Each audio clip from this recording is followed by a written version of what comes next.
Hello नमस्कार दोस्तों, welcome back my YouTube channel law with Roni. दोस्तों आप सभी का हमारे इस यूट्यूब चैनल पे स्वागत है।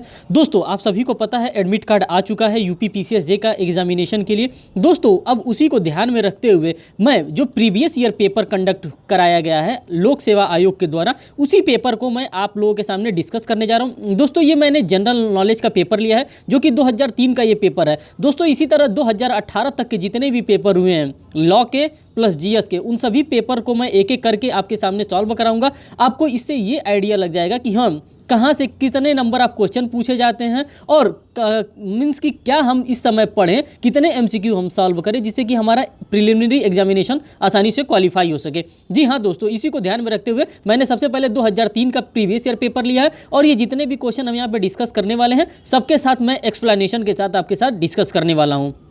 दोस्तों अगर आपको लगता है कि इसका पीडीएफ आपके पास होना चाहिए तो दोस्तों आप जा करके टेलीग्राम ग्रुप पे लॉ विथ रोनी सर्च करेंगे, वहाँ पे एक ग्रुप आएगा, उस ग्रुप को आप ज्वाइन कर लेंगे, वहाँ से इसका पीडीएफ भी आपको प्राप्त हो जाएगा। दोस्तों इसी के साथ साथ मैंने माइनर एक्ट भी बहुत से करा दिए हैं, उसको भी चाहेंगे तो आप देख सकते हैं। बहुत से माइनर एक्ट को मैंने हिंदी में कराया है, बहुत से माइनर एक्ट को मैंने इंग्लिश में कराया है और डिटेल वीडियो में भी कराया है। दोस्तों बिना देर किए मैं इस वीडियो को स्टार्ट करता हूँ। देखिए ये जो पेपर है उत्तर प्रदेश सिविल जज प्रारंभिक परीक्षा 2003 का ये परीक्षा है, जूनियर डिवीजन, और ये सामान्य ज्ञान का मीन्स कि जनरल नॉलेज का जो पेपर आता है जिसको हम लोग अक्सर छोड़ने के मूड में रहते हैं कि हाँ इसको कितना जल्दी होकर छोड़े, लेकिन इसे छोड़ना नहीं है दोस्तों। इसमें से आपको वो चीज़ें निकालनी है जो आपके प्रीवियस ईयर एग्जामिनेशन में पूछा गया था और उसी में से कहीं ना कहीं हमारे इस एग्जामिनेशन में भी पूछा जाएगा। तो दोस्तों बिना देर किए हम स्टार्ट करते हैं। पहले हमारे पास आता है भारत का इतिहास एवं संस्कृति। इससे रिलेटेड जितने भी क्वेश्चन 2003 में पूछे गए हैं उससे मैं बता रहा हूँ।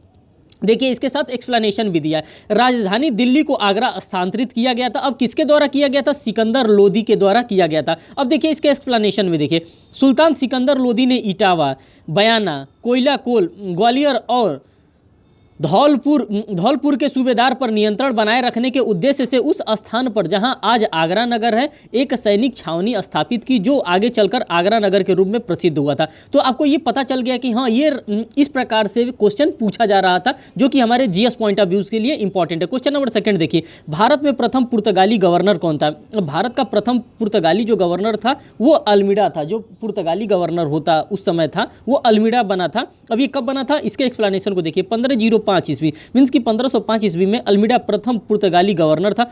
उसने मालाबार तट के उन बंदरगाहों पर भी अधिकार कर लिया था जिसने अभी तक अरब वाले व्यापारी करते थे। उसने पुर्तगाल की सुरक्षा के लिए कई दुर्ग बनवाए थे। अब यहाँ पे इसका स्रोत भी दे दिया है कि इसको किस किस स्रोतों से ये इसका एक्सप्लेनेशन है उसको लिया गया। तो इन सभी चीज़ों को हम ध्यान में रखते हुए इस तरह से पढ़ेंगे। हम जितने ज़्यादा से ज़्यादा एमसीक्यू सॉल्व करेंगे वही एमसीक्यू हमारे एग्जामिनेशन के लिए इंपॉर्टेंट होगा। अब हमें कोई बुक नहीं पढ़ना है, कोई किताब नहीं पढ़ना है, कोई पीडीएफ के चक्कर में नहीं पढ़ना है। हमें अब बस वही पढ़ना है जो कि एमसीक्यू है और जो कि प्रीवियस ईयर पेपर जो कि आयोग के द्वारा कराया गया। हमें इधर उधर भागने की आवश्यकता नहीं, क्योंकि दोस्तों अब हमारे पास टाइम ही कहाँ बचा है, क्योंकि अब एडमिट कार्ड जारी हो चुका है। अगर अब भी हम सचेत नहीं हुए तो फिर गड़बड़ हो जाएगा और मैं गड़बड़ होने नहीं दूंगा आप लोगों को। आप लोग इसी तरह से बने रहिए और साथ में बस सुनते रहिए, आपको पता चल जाएगा, आइडिया में लग जाएगा कि हाँ यहाँ से क्वेश्चन पूछा जा रहा है, इतने नंबर ऑफ क्वेश्चन पूछे जा रहे हैं, वो सारी चीज़ों के बारे में आपको जानकारी मिलेगी। क्वेश्चन नंबर थर्ड देखिए, अकबर का दीन-ए इलाही सफल नहीं हुआ। क्यों नहीं सफल हुआ? इसका सफल न होने का पीछे का क्या कारण था? तो इनका जो करेक्ट कारण है वो उपर्युक्त डी है। अब देखिए अकबर के बाद इसको किसी ने संरक्षण नहीं प्रदान किया, इसीलिए दीन-ए-इलाही इन्होंने लागू किया था वो फेल कर गया। यद्यपि इसमें विभिन्न धर्मों से अच्छे सिद्धांत ग्रहण किए गए थे तथापि इसे आगे आम लोगों के सामान्य सही ढंग से प्रस्तुत नहीं किया गया। अगर मान लीजिए कोई गवर्नमेंट कोई पॉलिसी ला रही है, अगर उस गवर्नमेंट की पॉलिसी लाए हुए पॉलिसी को अगर अच्छे से कोई एक्सप्लेन नहीं कर रहा है, कोई बता नहीं रहा है, तो फिर वो क्या करेगा? वो पॉलिसी फेल हो जाएगा। तो सेम यही चीज़ इनके साथ भी हुआ था, अकबर के साथ भी। ये पॉलिसी तो लाए थे लेकिन इनके पॉलिसी को अच्छे तरह से प्रस्तुत नहीं किया जा रहा था, इसीलिए कहीं ना कहीं ये फेल हो गया इनकी ये पॉलिसी दीन-ए-इलाही। फिर थर्ड कंडीशन क्या है? मुसलमान किसी अन्य धर्म को स्वीकार करने को तैयार नहीं थे, इसलिए और भी ये दीन-ए-इलाही फेल हो गया। अब इनके एक्सप्लेनेशन को देखिए। अकबर ने 1581 ईस्वी में दीन-ए-इलाही की स्थापना की थी। इसके अंतर्गत अकबर ने सभी धर्मों के मूल सिद्धांतों को शामिल कर लिया। इसे इसमें समन्वय बनाने का प्रयास किया गया था। शिष्यों की दीक्षा देने के लिए रविवार का दिन निश्चित किया गया था। मीन्स कि यहाँ पर देखिए कि जो शिक्षा देने के लिए यहाँ पे एक विशेष दिन को निश्चित किया गया था, रविवार का दिन निश्चित किया गया था। इस दिन नवागंतुक को हाथों द्वारा पगड़ी लेकर बादशाह के चरणों में अपना शीश रख देते थे, तब बादशाह उसे उठाकर पगड़ी उसके सिर पर रख देते थे तथा उसे अल्लाहू अकबर का गुरु मंत्र दिया जाता था। यहाँ पे अल्लाहू अकबर का गुरु मंत्र इस दीने इलाही में दिया जाता था। दीने इलाही मानने वाले जब एक दूसरे से मिलते थे तो वो जल्ले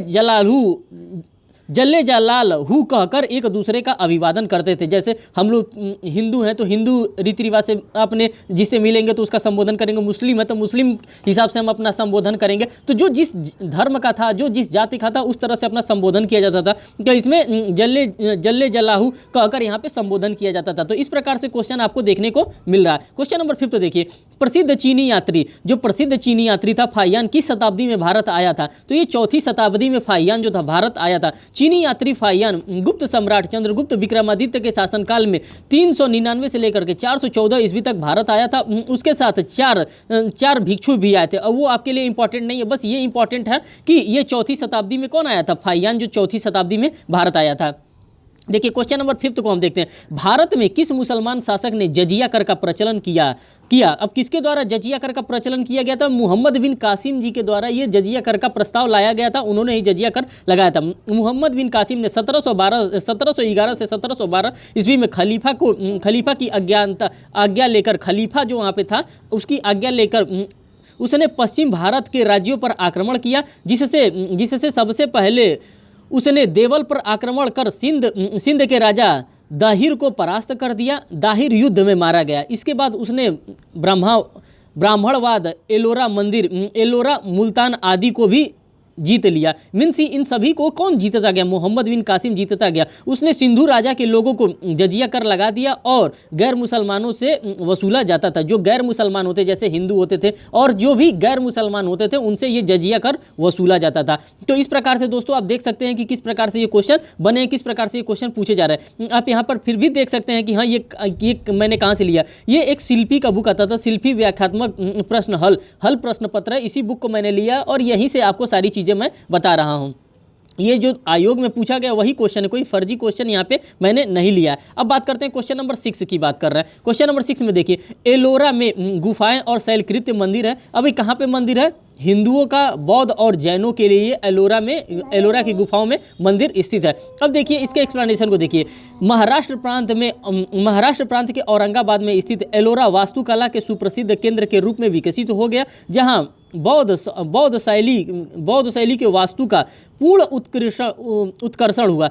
यहाँ की पहाड़ी पर 18 ब्राह्मण शैव मंदिर एवं 4 जैन गुहा मंदिर निर्मित स्पष्ट दिखाई पड़ता है। मीन्स कि इस प्रकार की मंदिरें यहाँ पे दिखाई पड़ती है। तो आपसे सिंपली क्वेश्चन पूछ लेगा, एलोरा की गुफाएं में शैलकृत मंदिर किसका है? तो ये आपको हिंदू, बौद्ध और जैन के बारे में आपको पता होना चाहिए। इस प्रकार से आप अपना आंसर लगा सकते हैं और 1 नंबर सिक्योर कर सकते हैं।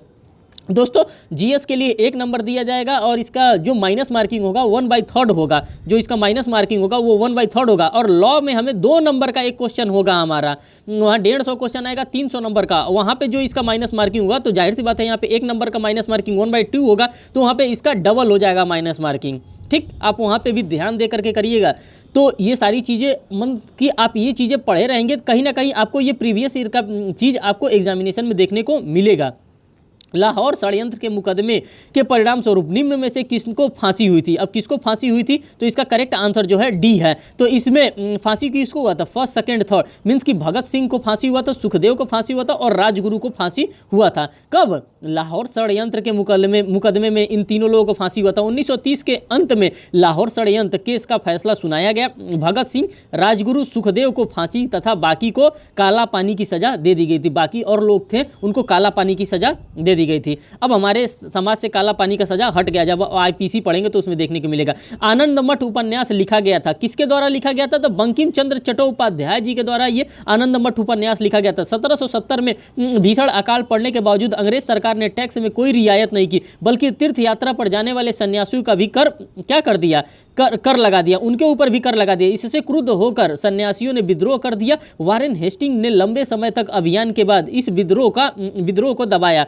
इस विद्रोह का उल्लेख वंदे मातरम के निर्माता, जो वंदे मातरम गीत जिन्होंने लिखा है, किसने लिखा है? तो देखिए यहाँ से एक और क्वेश्चन मिल गया, वंदे मातरम गीत किसने लिखा है? तो ये बंकिम चंद्र चट्टोपाध्याय जी के द्वारा लिखा गया था। उल्लेखित वंदे मातरम निर्माता बंकिम चंद्र चटर्जी ने अपने उपन्यास आनंद मठ में किया है। इसका उल्लेख उन्होंने अपने उसमें किया है।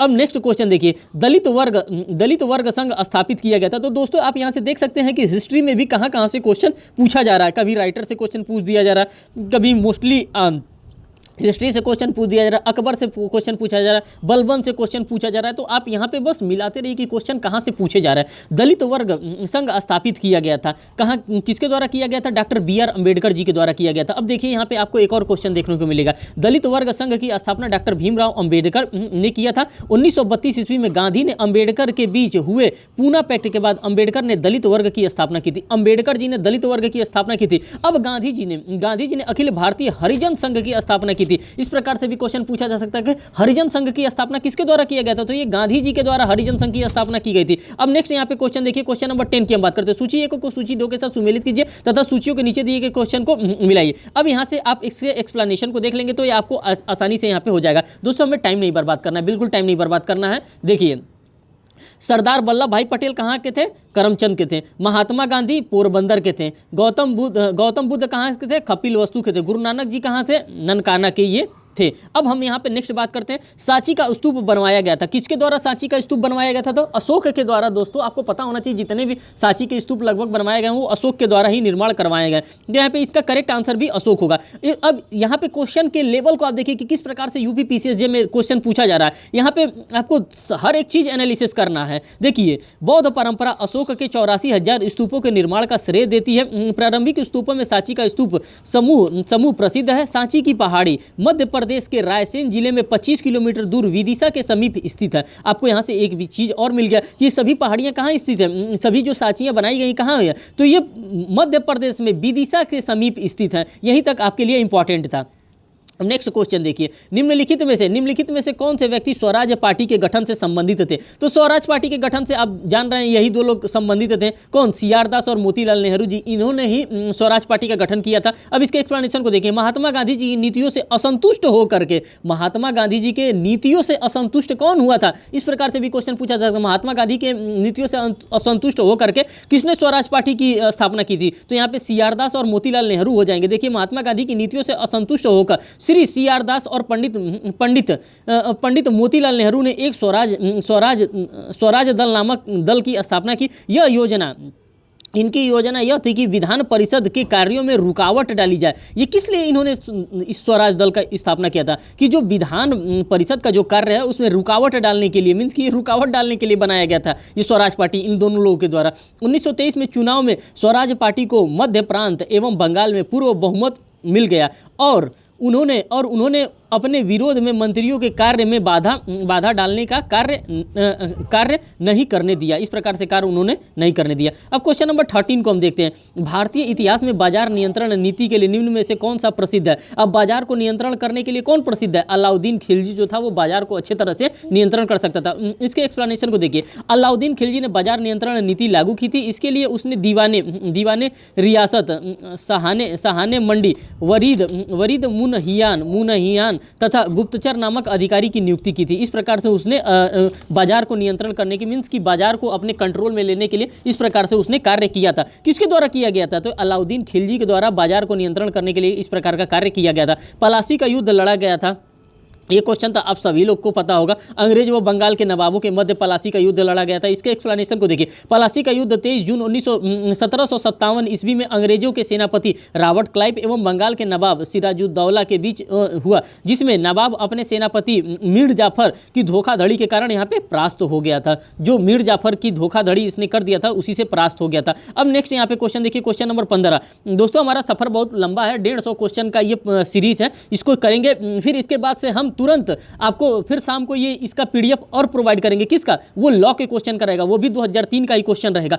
अगर इस प्रकार से आप जो 8-10 टुक पेपर हुआ उन सभी को आप कर लेते हैं तो मान के चलिए आप 20 से 25 क्वेश्चन आगे रहेंगे। बाकी तो जो आप पढ़े हैं वो पढ़े ही हैं, लेकिन इसमें से 20-25 क्वेश्चन आपको डेफिनेटली मिलेगा।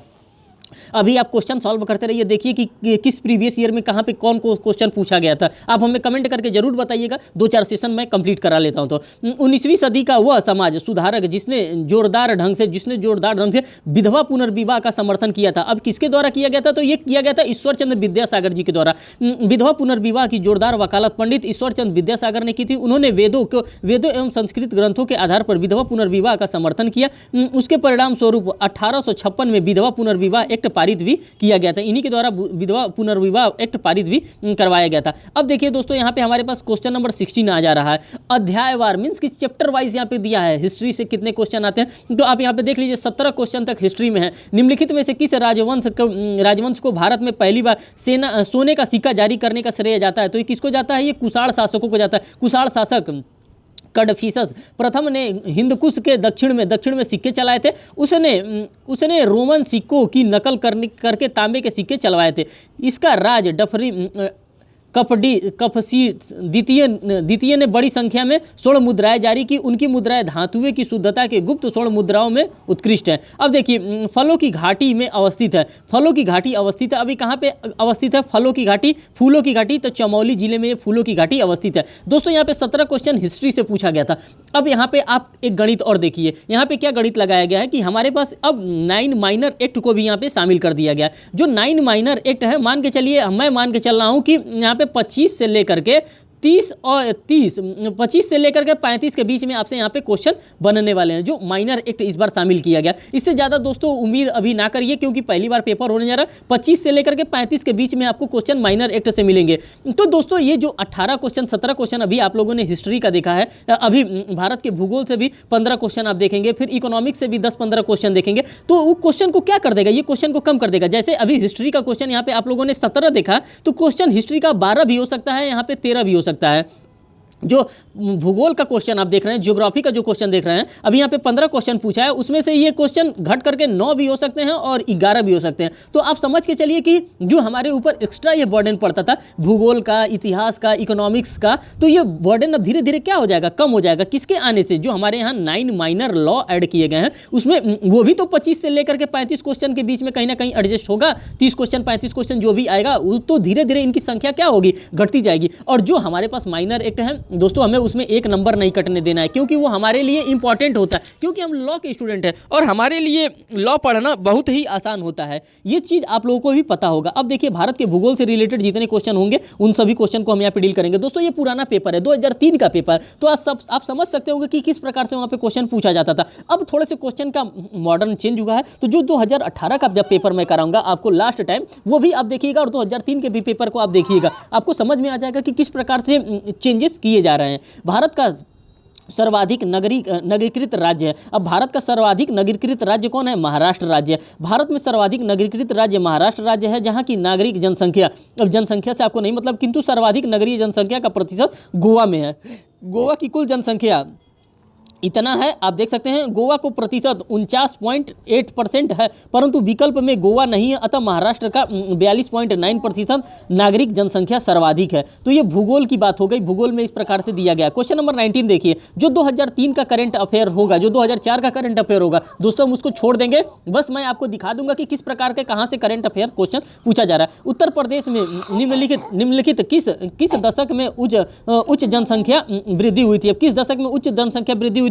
1971 से लेकर के 1981 के बीच में, वर्ष 1971 से लेकर 1981 के बीच उत्तर प्रदेश की जनसंख्या वृद्धि दर की सर्वाधिक रही। 1981 के दशक में 25.39% वृद्धि रही। अब इसका स्रोत भी आप देख सकते हैं, अगर आपको समझ में आ रहा है कि क्या ये घटना सही लिखा है गलत लिखा है, तो आप घटना चक्र नवंबर दिसंबर 3 वाला आप पृष्ठ संख्या 53 आप देख सकते हैं, वहाँ पे आपको ये चीज़ें मिल जाएंगी। अब क्वेश्चन नंबर 20 की हम बात करते हैं। 2001 की जनगणना के आधार पर, अब ये 2001 का है तो हमें इससे कोई मतलब नहीं है, क्योंकि वो उस समय के करंट का क्वेश्चन है। क्वेश्चन नंबर 21 देखिए, भारत में सर्वाधिक प्राचीन पर्वत है। अब ये हमारे लिए इंपॉर्टेंट है। अरावली जो पर्वत है ये हमेशा के लिए रहेगा। दक्षिण पठार के पश्चिम भाग में अरावली पर्वत स्थित है, जो अत्यंत प्राचीन होने के कारण आज अवशिष्ट रूप में दिखाई पड़ता है। उदयपुर के पास जरगा पहाड़ी के नाम से जाना जाता है। माउंट आबू में स्थित गुरु शिखर 1722 मीटर इसका सर्वोच्च चोटी है। तो ये हमारे लिए अरावली पर्वत हमारे लिए इंपॉर्टेंट हो जाता है। देखिए दोस्तों, कथन और कारण से भी रिलेटेड बहुत क्वेश्चन अब एग्जामिनेशन में पूछे जा रहे हैं। क्वेश्चन पूछने का ट्रेंड जो होता है वो बदलता जा रहा है। देखिए कथन में क्या पूछ रहा है और रीजन क्या दे रहा है, असर्शन क्या दे रहा है। भारत में उत्तरी मैदान में जोड़े में थोड़ी वर्षा हो जाती है। जोड़ों में जो जोड़े होते हैं, जो जाड़े होते हैं, जो ठंडा का मौसम होता है, क्या उसमें थोड़ी सी वर्षा हो जाती है। कारण दे रहा है, जाड़े में उत्तर प्रदेश मानसूनी सक्रिय होता है। इसका जो करेक्ट आंसर होगा वो बी होगा। ए और आर दोनों सही है, परंतु आर जो है, ये जो आर है ये ए का सही व्याख्या नहीं है। मीन्स कि जाड़े में उत्तर प्रदेश में मानसूनी सक्रिय होता है, ये गलत बात है। ये जो कथन कारण आर दे रहा है ये गलत बात है, सिर्फ इसमें एक गलत सही है। तो इस प्रकार से आप क्वेश्चन को यहां पे भी सॉल्व कर सकते हैं। क्वेश्चन नंबर 23 की हम बात करते हैं। मरकाना संगमरमर की खोदाई की खदानें पाई जाती हैं। अब इसकी संगमरमर की जो मरकाना संगमरमर की है इसको कहाँ पाया जाता है, तो इसको पाया जाता है, इसका जो करेक्ट आंसर होगा वो डी होगा, राजस्थान में इसको पाया जाता है। अब दोस्तों इसके एक्सप्लेनेशन को देख लीजिए। अब एक्सप्लेनेशन क्या कहता है, राजस्थान के जोधपुर जिले में मरकाना क्षेत्र में रायसमंद उदयपुर जिले की आमोर आदि क्षेत्रों में मरकाना की संगमरमर पाई जाती है। यहाँ के पत्थर सरबती, सफ़ेद, भूरा, हल्के गुलाबी प्रकार के होते हैं। जैसलमेर से लाल पीला छींटदार तथा डूंगरपुर का काला संगमरमर पत्थर मिलता है। तो इस प्रकार से आप देख सकते हैं कि कहाँ कहाँ से क्वेश्चन पूछा जा रहा है भूगोल से। क्वेश्चन नंबर 24 की बात करते हैं। विद्युतीय लोकोमीटर इंजन बनाए जाते हैं। अब ये कहाँ पे बनाए जाते हैं, तो ये चितरंजन में बनाए जाते हैं। चितरंजन एक जगह है, यहीं पे जो इलेक्ट्रॉनिक लोकोमोटर मीन्स की जो ट्रेन के इंजन बनाए जाते हैं तो ये चितरंजन में बनाए जाते हैं। 1948 में मिजिहास चितरंजन नामक स्थान पर भारत सरकार द्वारा रेल इंजन बनाने का कारखाना स्थापित किया गया था। पहले ये बड़ी लाइनों के लिए इंजन एवं बॉयलर बनाने का कार्य शुरू किया था, किंतु अब यहाँ पर विद्युतीय एवं डीजल श्रेणी के माल एवं यात्री गाड़ी के इंजन बनाए जाते हैं। कभी कभी आप ट्रेन से सफर करते होंगे तो उस पर देखते होंगे कभी कभी चितरंजन लिखा होता है। तो ये चितरंजन जो है वही चीज़ बता रहा है कि चितरंजन में क्या होता है, यहाँ पे डिब्बे इंजन बनाए जाते हैं। किसके, ट्रेन के इंजन। क्वेश्चन नंबर 25 की बात करते हैं। भारत में रबर का सबसे बड़ा उत्पादक कौन है। अब भारत का रबर का उत्पादक सबसे बड़ा केरल है। भारत में सर्वाधिक रबर उत्पादन राज्य केरल से होता है, पश्चात तमिलनाडु तथा कर्नाटक में होता है। सबसे पहले केरल में, फिर तमिलनाडु में, फिर कर्नाटक में। भारत विश्व का चौथा रबर का सबसे बड़ा उत्पादक देश है। भारत में रबर का बीज जो आया था वो ब्राजील से लाया गया था। इस प्रकार से भी क्वेश्चन पूछा जा सकता है कि भारत में जो रबर उत्पादन का बीज जो लाया गया था कहाँ से लाया गया था, तो ये ब्राजील से लाया गया था। क्वेश्चन नंबर 26 की हम बात करते हैं। निम्नलिखित राज्यों में से किसने 1991 से 2001 दशकों के दौरान लघुत्तम जनसंख्या वृद्धि दर रही। किसकी लघुत्तम, सबसे कम किसकी रही लघुत्तम, मीन्स की केरल की रही।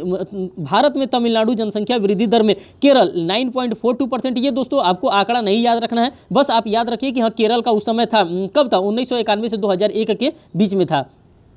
पोखरन स्थित है। अब पोखरन कहाँ स्थित है, पोखरन जो स्थित है वो राजस्थान में स्थित है। पोखरन राजस्थान में, यहाँ पर पहली बार 18 मई 1974 को परमाणु बम का भूमिगत परीक्षण किया गया था। किसके लिए पोखरन है, परमाणु बम का परीक्षण के लिए किया गया था। दूसरी बार 11 एवं 13 अप्रैल को 1998 इसमें परमाणु परीक्षण किया गया था। क्वेश्चन नंबर 28 की हम बात करते हैं। निम्नलिखित युगमों में से कौन सा सुमेलित है। अब कौन सुमेलित है, कोटा कहाँ स्थित है, राजस्थान में, नरौरा उत्तर प्रदेश में, तारापुर महाराष्ट्र में, कलपक्कम तमिलनाडु में। दोस्तों इस प्रकार से भी आपसे मिलान करने के लिए भी क्वेश्चन पूछा जाता है कि ये कहाँ से स्थित है। क्वेश्चन नंबर 29 की बात करते हैं। सूचियों को सूची 2 के साथ सुमेलित कीजिए तथा सूचियों के नीचे दिए गए कूट का प्रयोग सही करते। अब देखिए हमको यहाँ पे नहीं देखना है, हमें अब ये देखिए इसका ऑप्शन जो होगा सी होगा।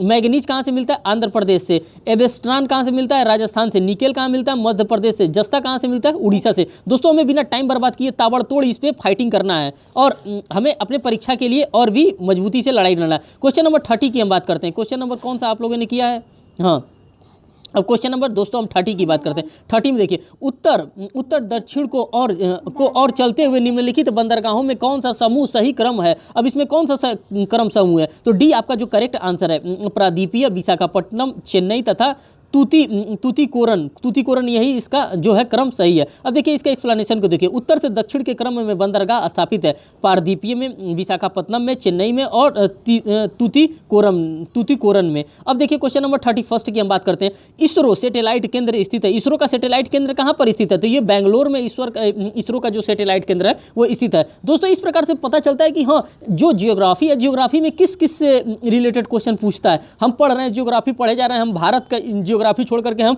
वर्ल्ड जियोग्राफी पढ़े जा रहे हैं, वहाँ से कोई क्वेश्चन ही नहीं आ रहा है, तो वो पढ़ने से हमें क्या फायदा, हमें यहाँ से पता चल जाता है। अब हमें स्ट्रेटजी पे काम करना है, अब हमें स्मार्ट वर्क करना है, स्मार्ट स्टडी करना है, जिससे कि हमें सिलेक्शन पाना है। हमें यहाँ पे अपनी योग्यता का परीक्षण नहीं कराना है कि हम ये जानता हूँ, मैं ये जानता हूँ, नहीं। हमें जब हमारा प्रिलिमिनरी क्वालिफाई हो जाएगा तो हम मेंस में जो मेन एग्जामिनेशन हम वहाँ पे देंगे, तब हमें वहाँ पे अपने कौशल का परीक्षण हम करेंगे कि नहीं हमें ये भी आता है, हमें ये अच्छे तरह से आता है। यहाँ पे हमें बस प्रिलिमिनरी के पॉइंट ऑफ व्यू से यहाँ पे देखिए, इसरो उपग्रह केंद्र बेंगलोर कर्नाटका में स्थित है। यह केंद्र उपग्रह प्रौद्योगिकी में विशेष है। यहाँ से उपग्रह परियोजनाओं को संचालित किया जाता है। यहाँ देश की लगभग सभी उपग्रहों का निर्माण किया जाता है। जो इतने भी उपग्रह होते हैं यहाँ से इसका निर्माण किया जाता है। अब भारतीय राजनीति से मीन्स की पॉलिटी से रिलेटेड अब कितने क्वेश्चन पूछे जाते हैं दोस्तों। हम लोग लॉ के स्टूडेंट है, तो आप सभी को पता होगा कि हम लोग का जो कॉन्स्टिट्यूशन ऑफ इंडिया पढ़ने की वजह से हम लोग का जो पॉलिटी का पोर्शन होता है थोड़ा सा मजबूत हो जाता है।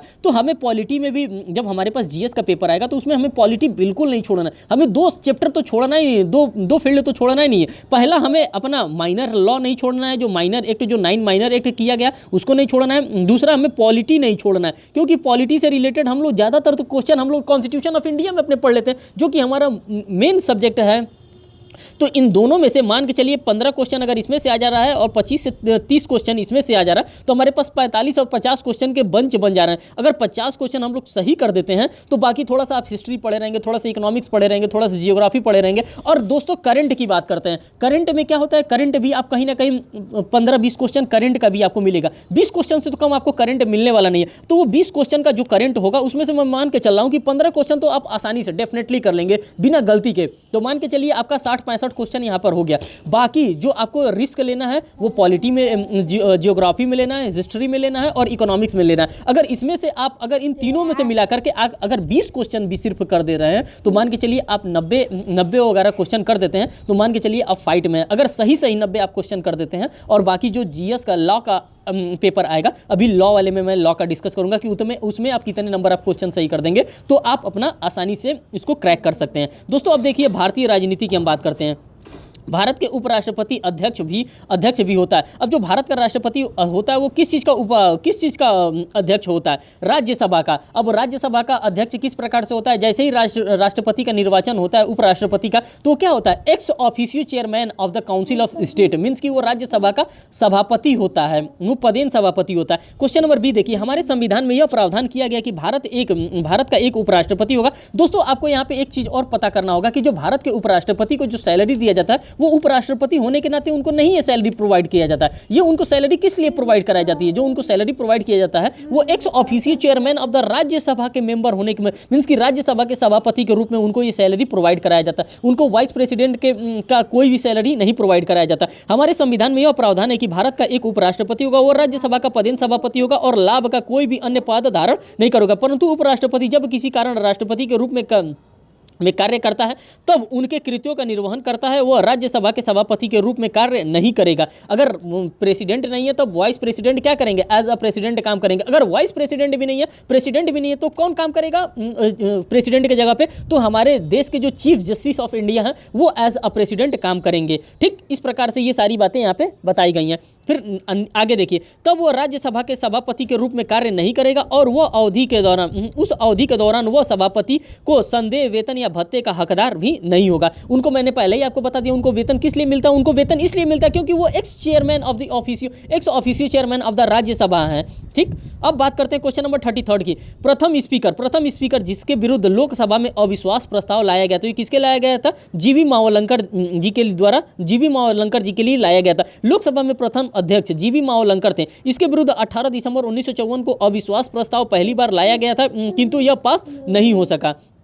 क्वेश्चन नंबर 34 की हम बात करते हैं। कथन ए और कारण आर को देखते हैं। भारत एक नियंत्रक एवं महालेखा परीक्षक भ्रामक पद नाम है, कारण कह रहा है। वह अकेले लेखा परीक्षक का ही कार्य संपादित करता है। अब देखिए इसका जो करेक्ट आंसर होगा वो ए आपका करेक्ट आंसर होगा। ए और आर दोनों सही है एवं आर ए की सही व्याख्या भी करता है। अब यहाँ पे इसके एक्सप्लेनेशन को देखिए। नियंत्रण लेखा परीक्षक की नियुक्ति राष्ट्रपति द्वारा की जाती है। इसकी पदावधि ग्रहण करने की तिथि से 6 वर्ष तक की होगी। 65 वर्ष की आयु पूरी कर लेने पर वो अवकाश ग्रहण कर लेता है। इसके वेतन जो इसका वेतन दिया गया पुराना वेतन दिया गया, ऑब्सोलीट वेतन है, इसको आपसे नहीं पढ़ना है।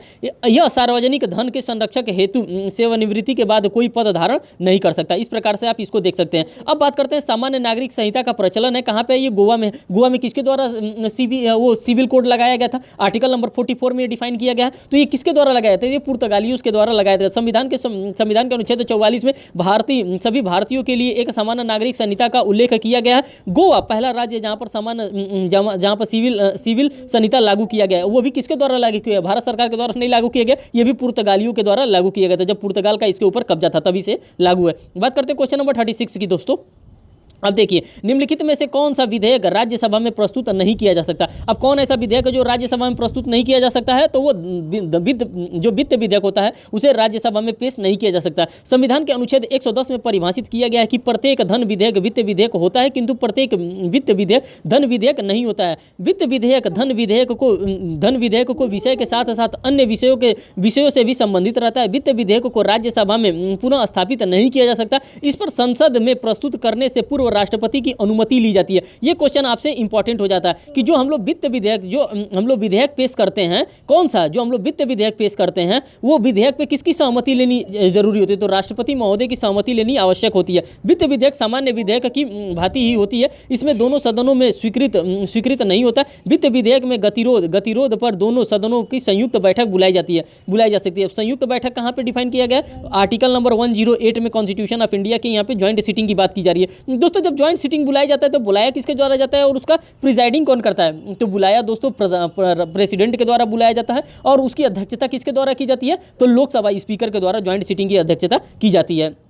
इस प्रकार से भी एक्स्ट्रा नॉलेज आपके पास होना चाहिए। क्वेश्चन में कब क्या पूछ देता है? संसद द्वारा दिसंबर 1999 में निर्मित कानून के अनुसार एक नागरिक के वयस्क होने की कानूनी आयु थी, क्या थी? इसका जो कानूनी आयु क्या था? 18 वर्ष हो गया। ये किससे आया है? संवैधानिक संशोधन मीन्स की कॉन्स्टिट्यूशनल अमेंडमेंट एक्ट 61वां संविधान संशोधन 1989 के अनुसार मताधिकार के लिए 21 वर्ष की आयु घटाकर अब 18 वर्ष कर दी गई थी। ये किसके द्वारा लाया गया था? 61वां संविधान संशोधन। दोस्तों एकदम भूलना नहीं है, 61वां संविधान संशोधन के द्वारा 21 वर्ष से उम्र घटा करके 18 वर्ष कर दी। शादी की उम्र 18 वर्ष नहीं कर दी दोस्तों, वोट डालने की, नेता चुनने की अपना उम्र कम कर दिया। कितना कर दिया? 18 वर्ष कर दिया। भारत का कौन राष्ट्रपति सर्वसम्मति से चुना गया था? किसको सर्वसम्मति से? एन संजीवा रेड्डी जी को सर्वसम्मति से चुना गया था। एक बार का ये चुनाव हार चुके थे, दूसरी बार इनको निर्दलीय चुन लिया गया था। डॉक्टर नीलम संजीव रेड्डी ऐसे राष्ट्रपति जो एक बार चुनाव हार गए थे, फिर दूसरी बार निर्विरोध उनको चुना गया था। क्वेश्चन नंबर 39 की हम बात करते हैं। भारतीय संविधान के अंतर्गत निम्नलिखित मौलिक अधिकारों में से कौन सभी व्यक्तियों को उपबंध नहीं है?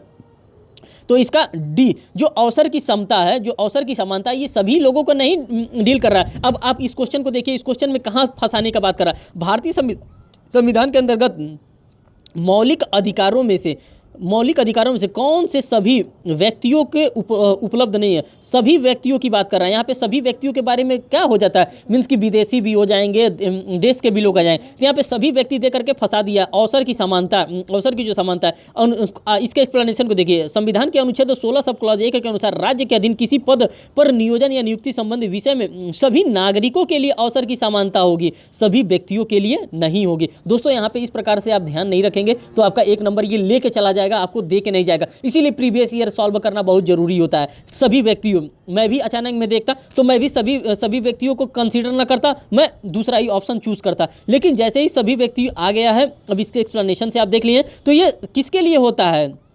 इन नागरिकों के लिए अवसर की समानता होगी तथा अन्य तीनों अधिकार सभी व्यक्तियों को प्राप्त है। यहाँ पे इस प्रकार से गलती हमको नहीं करना है। यही गलती खत्म करने के लिए हम लोग ये क्या कर रहे हैं? ये सॉल्व कर रहे हैं, 2003 का पेपर सॉल्व कर रहे हैं। नीचे दो व्यक्त दिए गए हैं, एक कथन ए है तो दूसरा कारण आर है। कथन ए और कारण आर के बारे में हम देखते हैं कि कथन ए क्या कर रहा है, कारण आर क्या कर रहा है। दोस्तों अब यहाँ पे बिना देर किए हम इसको देखते हैं। देखिए कथन ए कह रहा है भारत में दलीय व्यवस्था नहीं है, कारण आर कर रहा है यह राजनीतिक दलों की संख्या अधिक है। अब इसका जो करेक्ट आंसर होगा वो सी होगा। ए गलत है परंतु आर जो है यहाँ पे सही है। क्वेश्चन नंबर 41 देखते हैं। राज्यसभा और लोकसभा की प्रथम संयुक्त बैठक बुलाई गई थी, ये किसके लिए बुलाई गई थी दोस्तों? तो ये बी ऑप्शन के लिए, दहेज उन्मूलन विधेयक के संबंध में प्रत्येक मीन्स की प्रथम ज्वाइंट सीटिंग कराई गई थी। ज्वाइंट सीटिंग कहाँ दिया गया? अभी मैंने आपको बताया है 108 कॉन्स्टिट्यूशन ऑफ इंडिया के आर्टिकल नंबर 108 में दिया गया है। बुलाता कौन है? प्रधान राष्ट्रपति महोदय के द्वारा बुलाया जाता है। प्रिजाइडिंग इसका कौन करता है? लोकसभा अध्यक्ष के द्वारा इसका प्रिजाइडिंग किया जाता है।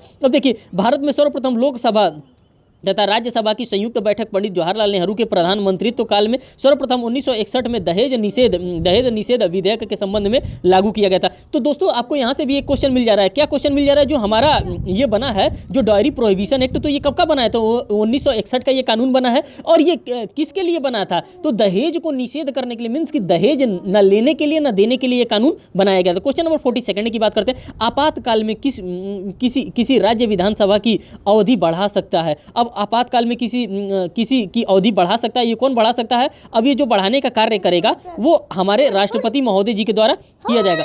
अब इसके एक्सप्लेनेशन को देखिए, एक्सप्लेनेशन क्या कर रहा है? अनुच्छेद 356 खंड 3 के अनुसार जब संसद सत्र में हो तब राष्ट्रपति राज्य के प्रशासन के लिए अध्यादेश जारी कर सकेंगे। ऐसे उद्घोषणा की अवधि सामान्यतः 2 मास की होगी। इस कालावधि में संसद दोनों सदनों द्वारा अनुमोदन कर देते हैं कि वह 6 मास प्रवर्तन में रहेगा। इस 6 मास के लिए पुनः बढ़ाया जा सकता है। यह 3 वर्ष तक अधिक से अधिक बढ़ाया जा सकता है। ये 3 वर्ष तक इस प्रकार कर करके धीरे धीरे बढ़ाया जा रहा है। अब क्वेश्चन नंबर 43 हम देखते हैं। पीएसी विद्रोह के समय उत्तर प्रदेश के मुख्यमंत्री कौन थे? तो ये पीएसी कलपति त्रिपाठी जी थे, जो पीएसी विद्रोह हुआ था उस समय मुख्यमंत्री थे। क्वेश्चन नंबर 44 देखिए। निम्नलिखित में से किसके मामले उच्च न्यायालय और उच्चतम न्यायालय दोनों की अधिकारिता में आते हैं? तो जाहिर सी बात है, ये मूल अधिकार 226 में हम डायरेक्ट हाई कोर्ट चले जाएंगे और 32 में ये डायरेक्ट हम सुप्रीम कोर्ट चले जाएंगे। ये क्या है? ये आर्टिकल 226 और आर्टिकल ये 32, इसमें direct supreme court of India अपने फंडामेंटल राइट के वायलेशन के लिए, और इसमें 226 में डायरेक्ट हाई कोर्ट हम जा सकते हैं। बस यही बात बताइए। भारत का संविधान स्वीकृत घोषित हुआ था। अब कब इसको स्वीकृत घोषित किया गया था? 26 नवंबर 1949 को ही घोषित किया गया था। आपको पता है इसी दिन को हम लोग लॉ डे के नाम से भी मनाते हैं, विधि दिवस के रूप में भी इसी को मनाते हैं। तो दोस्तों यहाँ से भी क्वेश्चन पूछा जा सकता है कि 26 नवंबर 1949 को कौन सा दिवस हम लोग मनाते हैं? तो इसको लॉ डे के नाम से और विधि दिवस के नाम से भी मनाते हैं। संविधान को 26 नवंबर 1949 को संविधान सभा द्वारा पारित किया गया था। इसमें कुल 22 भाग 395 अनुच्छेद एवं 8 अनुसूचियां थी। जो ओरिजिनली बना था उस समय की मैं बात कर रहा हूं। जब ओरिजिनली आपसे कहीं भी पूछेगा एग्जामिनेशन में तो ओरिजिनली ही पूछेगा, और यही आपको मार्क करके आना है कि इसमें 22 भाग 395 अनुच्छेद और 8 अनुसूचियां थी। अब इसमें अनुसूचियों की संख्या कितनी होगी? अब अनुसूचियों की संख्या इसमें 12 हो गई है। अब भाग की जो संख्या है दोस्तों, भाग पे आप ना जाइए, अब बस अनुसूची लर्न करके रखिए कि जो अनुसूचियों की संख्या इस समय वर्तमान में वो 12 अनुसूची हो गई है। 8 तो ओरिजिनली था, 4 अनुच्छेद को और जोड़ा गया। 46वां की क्वेश्चन नंबर 46 की हम बात करते हैं। निम्न में से किस उच्च न्यायालय ने यह ऐतिहासिक निर्णय की राजनीतिक दलों द्वारा आयोजन बंद, असंवैधानिक और गैर कानूनी तथा नागरिकों के मौलिक अधिकारों का अतिक्रमण करते हैं दिया गया था? तो किसके द्वारा दिया गया था? केरल के द्वारा दिया गया था। अब भारत एवं विश्व और खेल के बारे में देखिए, जो कि करंट से रिलेटेड क्वेश्चन बन रहा है दोस्तों। अगर जो 2003 से 2005 से 2004 से रिलेटेड क्वेश्चन होगा उसको मैं काट दूंगा, इसलिए मैं काट दूंगा क्योंकि वो हमारे लिए अब इंपॉर्टेंट नहीं है। बस हाँ, वो जगह आपको पता रहना चाहिए कि हाँ ये क्वेश्चन किस जगह से पूछा जा रहा है। देखिए, एवरेस्ट की चोटी पर चढ़ने वाली निम्न महिला में से कौन सबसे कम उम्र की महिला है? तो ये जो सबसे कम उम्र की महिला है, कहाँ की ये महिला है? ये सबसे कम उम्र की महिला है एवरेस्ट चोटी पर चढ़ने वाली सुमन कटियाला। जो सुमन कटियाला जी हैं यही एवरेस्ट पर चलने वाली है। एवरेस्ट की चोटी पर पहुँचने वाली सबसे कम उम्र की महिला ढीली डोलजा है। भारत की बिछेंदरी पाल पहली भारतीय महिला है जो एवरेस्ट की चोटी पर पहुँची। अगर भारत की पहुँचेगा तो वो बिछेंदरी पाल जी को यहाँ पे हम लोग सही करेंगे कि बिछेंदरी पाल जी हैं भारत की। गोकुल ग्राम योजना संबंधित है। अब गोकुल ग्राम योजना संबंधित है किससे है? उत्तर प्रदेश से ये गोकुल ग्राम योजना संबंधित। दोस्तों अब ये गोकुल ग्राम योजना हमारे लिए ऑब्सोलीट हो चुका क्योंकि गोकुल ग्राम योजना अभी चल नहीं रहा है। अब बात करते हैं स्वर्णिम चतुर्भुज परियोजना क्या है। देखिए करंट का क्वेश्चन कहाँ से पूछ रहा है। स्वर्णिम चतुर्भुज परियोजना क्या है? अब ये क्या है? यह विश्व में 4 महत्वपूर्ण व्यापार केंद्रों में वायुमार्ग को जोड़ने की परियोजना। यह देश के चारों कोने पर 4 केंद्र की विकसित की गई परियोजना है, जिसमें टूरिस्ट को आकर्षित किया जाता है। यह देश के 4 महत्वपूर्ण महानगरों को 4 लेनों मार्गों से जोड़ने का काम कर रहा है, उपरोक्त में से कोई नहीं। तो दोस्तों जो 49 का जो आपका करेक्ट आंसर होगा वो सी आपका करेक्ट आंसर होगा। ये स्वर्णिम चतुर्भुज परियोजना उच्च कोटि के राजमार्ग निर्माण के लिए उद्देश्य से 1999 में प्रधानमंत्री अटल बिहारी वाजपेयी द्वारा आरंभ की गई थी। मीन्स कि प्रधानमंत्री अटल बिहारी वाजपेयी जी जब जो थे प्रधानमंत्री, उन्होंने नेशनल मार्ग बनाने का घोषणा किया था। इंटरपोल एक अंतर्राष्ट्रीय है, इंटरनेशनल जो इंटरपोल है वो क्या है, वो एक प्रकार का पुलिस संगठन है। इंटरपोल 176 राष्ट्रों के राष्ट्रीय अंतर्राष्ट्रीय पुलिस संगठन है। सदस्य देशों की पुर्तगाली। देखिए दोस्तों, ये इंटरनेशनल करंट ऑर्गेनाइजेशन और इंटरनेशनल करंट अफेयर्स से ये रिलेटेड क्वेश्चन है। ये क्वेश्चन आप लोगों के एग्जामिनेशन के लिए इंपॉर्टेंट है। देखिए, इंटरपोल 176 राष्ट्रों का अंतर्राष्ट्रीय पुलिस संगठन है। ये जो 176 राष्ट्र है, इसको आप लोग गूगल कर सकते हैं कि क्या इस समय कुछ बढ़ा है कि घटा है। जो भी होगा ये 2003 का है, तो उसी के अकॉर्डिंग मैं यहाँ पे बता रहा हूँ। बाद में कोई ये ना कहे कि सर आपने 176 बताया था। नहीं, मैं 176 बता रहा हूँ 2003 के अकॉर्डिंग। आप इसको इंटरपोल में कितने राष्ट्र हैं इस समय आप उसको चेक कर सकते हैं। देखिए अब इसके ओरिजिनल बारे में, सदस्य देशों की पुलिस गतिविधियों के संबंध में कार्य के लिए 1923 में इसकी स्थापना की गई थी। इसका मुख्यालय पेरिस में है।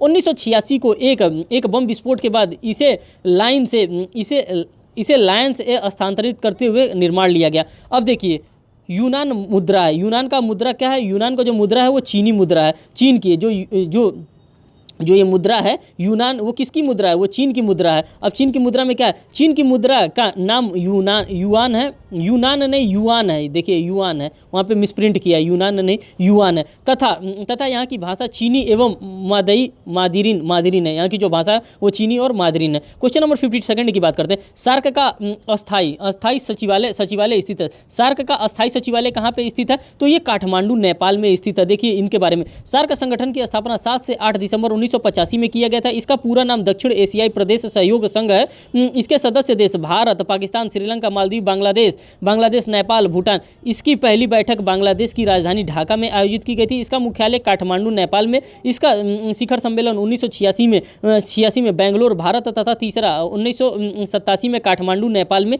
आयोजित किया गया था। दोस्तों अब क्वेश्चन नंबर 53 की हम बात करते हैं। निम्नलिखित में से किस देश में भारत द्वारा पोखरण में परमाणु परीक्षण के उपरांत प्रतिबंध नहीं लगाए गए थे? तो ये किसके द्वारा लगाए थे? फ्रांस के द्वारा लगाए थे। क्वेश्चन नंबर 54, निम्नलिखित में से कौन सा अफ्रीकी देश पूर्व ब्रिटिश साम्राज्य का अंग न होते हुए भी संयुक्त राष्ट्र का सदस्य है? कौन सा है? तो ये मोजाम्बिक है। क्वेश्चन नंबर 55 देखिए, विश्व व्यापार संगठन का मुख्यालय अवस्थित है कहाँ पे है? वर्ल्ड ट्रेड ऑर्गेनाइजेशन का जो मुख्यालय है वो कहाँ पे स्थित है? वो जेनेवा में है। जेनेवा में है। विश्व व्यापार संगठन WTO की स्थापना 1 जनवरी 1995 को की गई थी। इसका मुख्यालय जेनेवा स्विट्जरलैंड में। इसका मुख्य उद्देश्य बहुपक्षीय अंतर्राष्ट्रीय व्यापार प्रणाली के जो संस्थागत तथा कानूनी आधार उपलब्ध कराए गए हैं। यह GATT general agreement trade and tariff के स्थान पे, जो ये गैट आया था उसी के स्थान पे डब्ल्यू ट्रेड ऑर्गेनाइजेशन को लाया गया था। दोस्तों इस प्रकार के क्वेश्चन आपके लिए इंपॉर्टेंट होते हैं, आपको ये देखना जरूरी होता है। अलंकेश्वर एक स्थान है। अलंकेश्वर एक स्थान कहाँ पे? अब इसका एक्सप्लेनेशन आप देख लीजिए, 56 का एक्सप्लेनेशन कहाँ है? तो ये अलंकेश्वर जो एक स्थान है, वो अलंकेश्वर गुजरात राज्य का सर्वाधिक महत्वपूर्ण तेल क्षेत्र है तथा गुजरात का दूसरा प्रमुख तेल क्षेत्र लुनेज रामभार क्षेत्र है। धातव्य हो कि भारत में सर्वाधिक खनिज तेल का उत्पादन मुंबई घई में होता है। क्वेश्चन नंबर 57 की बात करते हैं। अमेरिका के सैनिकों की ओर से इराक के पूर्व तानाशाह सद्दाम हुसैन को गिरफ्तार करने के लिए चलाए गए ऑपरेशन का क्या नाम था? तो ऑपरेशन का नाम क्या था? ऑपरेशन रेड क्रॉस इसका नाम था। क्वेश्चन नंबर 58 की बात करते हैं। निम्न में से अधिवर्ष है। अधिवर्ष किसको माना गया है? तो 2004 को अधिवर्ष माना गया था। जो ये वर्ष 2004 को, ये भी हमारे लिए उतना इंपॉर्टेंट नहीं। क्वेश्चन नंबर 59 देखिए, निम्नलिखित में से कौन सा संयुक्त राष्ट्र संगठन से संबंधित नहीं है? तो ये जो कौन है, ASEAN आसियान जो है ये उससे संबंधित नहीं है। संयुक्त राष्ट्र संगठन से ये आसियान संबंधित है। आसियान का पूरा नाम association of south east Asian Nations है। यह संयुक्त राष्ट्र संगठन से संबंधित नहीं है। इसका स्थापना 8 अगस्त 1967 को की गई थी। उस समय Indonesia, Malaysia, Philippines, Singapore, Thailand मिलकर इसका स्थापना किया था। वर्तमान में 2001 से 2002 के में कुल 10 सदस्य देश हैं। इसका मुख्यालय जकार्ता इंडोनेशिया में। 24 अगस्त 1996 को भारत आसियान का संवाद सहभागी सदस्य बना देश था। शाहजहां स्थित है। शाहजहां कहाँ पे स्थित है? शाहजहां के बारे में, शारजाह स्थित है। अभी कहाँ पे? ये यूएई में स्थित है। मीन्स कि ये यूएई में स्थित है। क्वेश्चन नंबर 61 की बात करते हैं। संसार में सबसे लंबा रेल मार्ग कहाँ पे है? तो ये रेल मार्ग कहाँ पे है? लेनिनग्राड में ये है। व्लादिवोस्टोक के बीच में ये स्थित है। संसार की खनिज तेल का सबसे बड़ा उत्पादक है। अब संसार की खनिज तेल का संयुक्त राज्य अमेरिका जो है इसका बहुत बड़ा उत्पादक है। संसार में खनिज तेल का सबसे बड़ा उत्पादक देश संयुक्त राज्य अमेरिका है। उसके बाद क्रमशः सऊदी अरब, स्वतंत्र राष्ट्रकुल तथा ईरान है। क्वेश्चन नंबर 63 की बात करते हैं। निम्नलिखित में से किसका सुमेलित नहीं है? कौन सुमेलित नहीं है? सी जो है बांदीपुरा राष्ट्रीय पार्क आंध्र प्रदेश। बांदीपुरा राष्ट्रीय पार्क मैसूर कर्नाटक में है। यहाँ पर पालतू जानवरों में हाथी, चीता, तेंदुआ, सांभर, चीता, हिरण आदि सब आते हैं। क्वेश्चन नंबर 64 की हम बात करते हैं। निम्नलिखित में से कौन सुमेलित नहीं है? कौन सुमेलित नहीं है? गांधी सागर, साबरमती, ये सुमेलित नहीं है। क्वेश्चन नंबर 65, जिम्बाब्वे निम्नलिखित नाम से जाना जाता है। किस नाम से जिम्बाब्वे जाना जाता है? दक्षिण रेडिसिया के नाम से जिम्बाब्वे को जाना जाता है। क्वेश्चन नंबर 66 की बात करते हैं। विश्व एड्स दिवस कब मनाया जाता है? तो ये 1 दिसंबर को विश्व एड्स दिवस मनाया जाता है। 24 नवंबर को बाल दिवस मनाया जाता है। 23 दिसंबर को किसान दिवस मनाया जाता है। 10 दिसंबर को मानवाधिकार दिवस मनाया जाता है। इस प्रकार से आप देख सकते हैं। क्वेश्चन नंबर 67 की बात करते हैं। दिसंबर 2003 में भूटान के दक्षिण एशिया से आतंकवाद की जड़ से मिटाने के लिए पूर्वोत्तर भारत में जिन आतंकवादियों के खिलाफ कार्रवाई की गई उनके नाम क्या कहते? तो वो हमारे लिए इंपॉर्टेंट नहीं है क्योंकि ये 2003 का है दोस्तों, तो ये हमारे लिए उतना इंपॉर्टेंट नहीं। क्वेश्चन नंबर 68 की बात करते हैं। निम्नांकित जिन राज्यों की सीमाएं पाकिस्तान से संलग्न हैं वे हैं कौन कौन है? गुजरात, कश्मीर, पंजाब और राजस्थान। यही लोग पाकिस्तान से संबंधित है, सटे हुए हैं। क्वेश्चन नंबर 69, संयुक्त राज्य संघ के निदेशक अंतर्राष्ट्रीय शांति दिवस मनाया जाता है। तो कब मनाया जाता है? इनमें से कोई ऑप्शन इसका नहीं है। संयुक्त राज्य संघ के वर्तमान महासचिव हैं, तो ये वर्तमान जो महासचिव हैं ये भी हमारे लिए गलत है क्योंकि 2006 का ये क्वेश्चन है, गलत नहीं है क्वेश्चन, 2006 का ऑब्सोलीट है हमारे लिए। मदर टेरेसा मूल निवासी थी, कहाँ की मूल निवासी थी? अल्बानिया की मूल निवासी थी। इनको पुरस्कार दिया गया था। मदर टेरेसा मूल रूप से अल्बानिया की निवासी थी। इन्हें 1979 ईस्वी में शांति का नोबेल पुरस्कार प्रदान किया गया था। देखिए दोस्तों, यहाँ पे मदर टेरेसा से भी रिलेटेड क्वेश्चन पूछे जा रहे हैं, तो आप समझ सकते हैं कि इनको थोड़ा सा इनके बारे में जानकारी रखना आवश्यक है। क्वेश्चन नंबर 72, विश्व पर्यावरण दिवस किस तिथि को मनाया जाता है? तो ये आप सभी को पता है, ये 5 जून को विश्व पर्यावरण दिवस मनाया जाता है। भारत तथा चीन के बीच सीमा निर्धारण करने वाली मैकमोहन रेखा जिस प्रदेश की उत्तर सीमा पर खींची गई थी वो कौन सा प्रदेश है? तो वो अरुणाचल प्रदेश की सीमा पर खींची गई थी। क्वेश्चन नंबर 74, निम्नलिखित राज्यों में से कौन द्विभाषीय राज्य नहीं है? तो वो नागालैंड जो है वो द्विभाषीय राज्य नहीं है। मैगसेसे पुरस्कार 2003 ये हमारे लिए बिल्कुल सही नहीं है, 2003 यहाँ पर दे दिया, हम 2022 में हैं। क्वेश्चन नंबर 76 की हम बात करते हैं। निम्नांकित में से कौन सा देश यूरोपियन यूनियन के सदस्य हैं? अब यूरोपियन यूनियन के कौन कौन से सदस्य हैं? तो इसका ए ऑप्शन सही है, पुर्तगाल जो है इसका यूरोपियन का सही है। 9 से 10 दिसंबर 1991 को नीदरलैंड में मॉन्ट्रियल शहर में 12 यूरोपीय देशों में एक संधि पर हस्ताक्षर करके यूरोपीय संघ को वास्तविक रूप प्रदान किया गया था। वर्तमान में कुल 25 देश हैं। Austria, Belgium, Denmark, Finland, France, Japan, यूनान, आसियान, आयरिश गणराज्य, इटली, लग्जमबर्ग, लिथुनिया, चेक गणराज्य, एस्टोनिया, साइप्रस, मालवा, लातविया, ये सभी इसके देश हैं। क्वेश्चन नंबर 77 की बात करते हैं। भारत की प्रथम महिला जो अमेरिका के अंतर्राष्ट्रीय यान स्पेस शटल कोलंबिया फ्लाइट यस-87 द्वारा 19 नवंबर को, ये 19 नवंबर का ये हमारे लिए इंपॉर्टेंट नहीं है। विश्व में सबसे बड़ा द्वीप समूह है कौन सा है? ये इंडोनेशिया का द्वीप समूह सबसे बड़ा है। बात करते हैं क्वेश्चन नंबर 79 के। वर्ष 2003 जो जैसे ही 2003 आएगा वैसे ही हमारे लिए खराब हो जाएगा। क्वेश्चन नंबर 80 की, दो राष्ट्रीय राजमार्ग कन्याकुमारी से श्रीनगर एवं पोरबंदर से सिलचर जो राष्ट्रीय राजमार्ग विकास परियोजना के अंतर्गत निर्मित हो रही थी एक दूसरे से मिलेंगी। कहाँ पर मिलेंगी? ये झांसी में एक दूसरे से मिलेंगी। ये हमारे लिए थोड़ा सा इंपॉर्टेंट हो सकता है दोस्तों। ये देखिए क्वेश्चन नंबर, यहाँ पे एलपीजी से क्वेश्चन पूछ रहा है और सीएनजी से। क्या एलपीजी एक प्रदूषण मुक्त वाहन ईंधन है? तो डेफिनेटली गलत है क्योंकि एलपीजी से खाना हम लोग बनाते हैं, एलपीजी से हम लोग गाड़ी नहीं चलाते हैं। सीएनजी ईंधन चालित बसों के लिए संचालन के लिए मेट्रोपॉलिटन नगरों में संयुक्त है, तो ये सही है, डी हमारा करेक्ट है। ए गलत है परंतु आर जो है यहाँ पे सही है। आपको पता होना चाहिए सीएनजी के बारे में और क्या कहते हैं एलपीजी के बारे में। जो सीएनजी होता है उससे गाड़ियाँ चलती है, जो एलपीजी होता है उससे घरेलू काम होता है, मीन्स की खाना वाना बनाया जाता है। संसार का सबसे बड़ा पुष्प है, अब संसार का सबसे बड़ा पुष्प कौन है?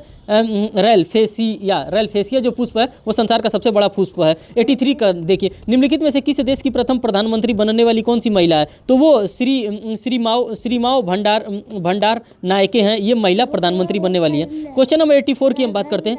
हाँ, विवादास्पद फिल्म फायर का निर्देशक कौन था, ये भी हमारे लिए उतना इंपॉर्टेंट नहीं। अब दोस्तों खेल कूद से रिलेटेड जो भी क्वेश्चन आ रहे हैं उसको हम लोग यहाँ पे डील करने वाले हैं। देखिए 2004 जैसे आ गया, गलत हो गया हमारे लिए। निम्नलिखित में से कौन सा सुमेलित नहीं है, तो यहाँ पे ये भी हमारे लिए उतना इंपॉर्टेंट नहीं हो गया। अब हम बात करते हैं जो हमारे लिए इंपॉर्टेंट है उसको हम छोड़ेंगे नहीं, जो हमारे लिए इंपॉर्टेंट नहीं उसको आसानी से ये भी छोड़ सकते हैं हम लोग। अब देखिए 13वां एशियाई खेल भारत के लिए प्रथम स्वर्ण पदक किसने जीता, तो ये किसने जीता, ये ज्योतिर्मय सिकंदर के द्वारा जीता गया था। तो ये भी हमारे लिए उतना इंपॉर्टेंट नहीं। 2010 वाला भी हमारे लिए उतना इंपॉर्टेंट नहीं है। क्रिकेट में विदेशी धरती पर सबसे अधिक जीत दर्ज करने का रिकॉर्ड किसके पास है, तो वो सौरभ गांगुली जी के पास में है। सौरभ गांगुली जी के पास में है, इस प्रकार से ये बताया जा रहा है यहाँ पे। अब हम दोस्तों यहाँ पे नेक्स्ट देखते हैं जो हमारा एक 91 नंबर का क्वेश्चन है। एपीजे अब्दुल कलाम को किस क्षेत्र में अनुसंधान के लिए भारत रत्न सम्मान से प्रदान किया गया था, और उनको प्रक्षेपास्त्र प्रौद्योगिकी में मीन्स कि उनको इसी क्षेत्र में उनको प्रदान किया गया था। वर्ष 1997 में डॉक्टर एपीजे अब्दुल कलाम को प्रक्षेपास्त्र प्रौद्योगिकी के क्षेत्र में उल्लेखनीय योगदान के लिए भारत रत्न पुरस्कार दिया गया था। इसके साथ ही आसफ अली व गुलजारी लाल नंदा जी को भी भारत रत्न से सम्मानित किया गया था। इनके साथ ही साथ क्वेश्चन नंबर 92 की हम बात करते हैं।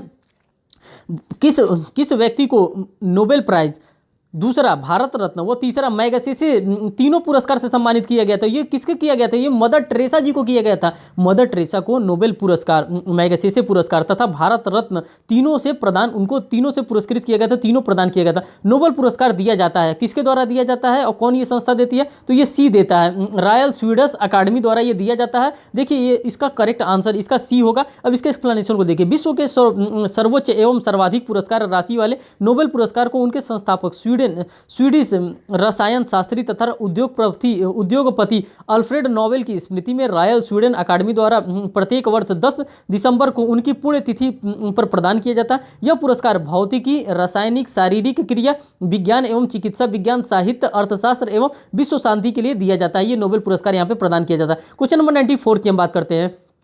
ये 2003 का क्वेश्चन है, हमारे लिए इंपॉर्टेंट नहीं है। भारतीय अर्थव्यवस्था से रिलेटेड अब क्वेश्चन देख लेते हैं, मीन्स की इकोनॉमिक्स से रिलेटेड। भारत में सभी राज्यों में बिक्री कर समान दरों के लिए सिफारिश की थी, किसने की थी, ये चलैया समिति आई थी, चलैया समिति के द्वारा किया गया था। 96 देखिए, भारत में एक रुग्ण औद्योगिक इकाई वह कौन है जिसको रुग्ण इकाई मीन्स की जो ऑब्सोलीट हो रही है, जो खराब हो रहा है इकाई, जो बंद की कगार पे आ गई है, रुग्ण इकाई मीन्स की बीमार इकाई किसको हम लोग कहेंगे, तो option A, option B, option C, option D, इसका जो डी ऑप्शन होगा वो करेक्ट होगा। वर्तमान वर्ष में तथा पिछले वर्ष वित्तीय वर्षों में हानि उठानी पड़ी रही हो उस कंपनी को। दूसरा बता रहा है जिसको कुल हानि शुद्ध मूल्य के बराबर या उससे अधिक हो गई हो। तीसरा बता रहा है जो ऋण की लगातार 3 किस्त देने में असमर्थ रही हो। उपरोक्त सभी यहाँ पे इंपॉर्टेंट आपका आंसर होगा। क्वेश्चन नंबर 97 की हम बात करते हैं। केंद्र सरकार के बजट के चालू खाते में व्यय की सबसे बड़ी मद है। अब कौन सी सबसे बड़ी मद है, ब्याज भुगतान सबसे बड़ी। केंद्र सरकार के कुल राजस्व व्यय में 22% ब्याज भुगतान का खर्च होता है तथा 14% रक्षा व्यय पर खर्च होता है। निम्नलिखित में से कौन सी मद में मीन्स की सबसे ज्यादा भारत के अधिकांश विदेशी विनिमय प्राप्त होते हैं, कहाँ पे होते हैं, तो रत्न एवं आभूषण में ये प्राप्त होते हैं। रत्न एवं आभूषण निर्माताओं से भारत को अधिकतम विदेशी विनिमय प्राप्त होती है।